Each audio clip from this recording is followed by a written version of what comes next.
Un tavolo tecnico si è svolto a Palermo in assessorato territorio e ambiente, presieduto dal neoassessore all'Agrigentina Giusy Savarino, cui hanno partecipato il sindaco di Agrigento Miccichei, i dirigenti generali del Dipartimento Ambiente Patrizia Valenti, del Dipartimento regionale tecnico Duilio Alongi e il capo del Genio Civile di Agrigento Rino Lamendola.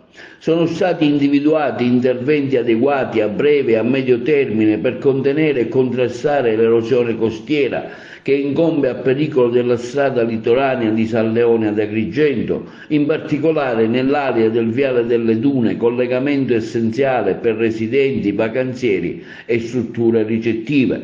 Questo quanto annunciato dall'assessore Savarino. Nel corso della riunione sono stati analizzati gli aspetti tecnici per iniziare i lavori di protezione. L'assessore Savarino ha garantito il sostegno del Presidente della Regione Schifani a tutela e valorizzazione della fascia costiera di Agrigento.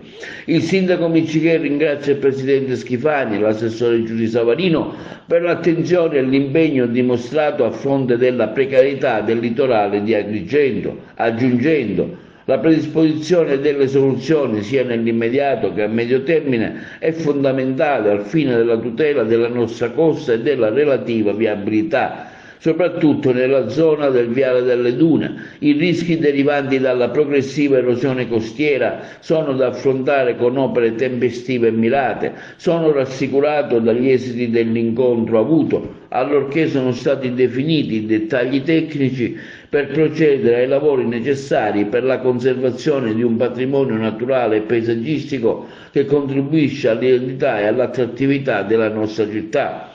Il commento di Claudio Lombardo di Mare Amico Agrigento, che costantemente e quotidianamente sollevato e monitorato il fenomeno, è quello che ora bisogna fare presto, quanto prima il boschetto delle dune sarà solo un ricordo, in quanto il mare aggredirà la strada del Viale delle Dune e lo stesso sparirà.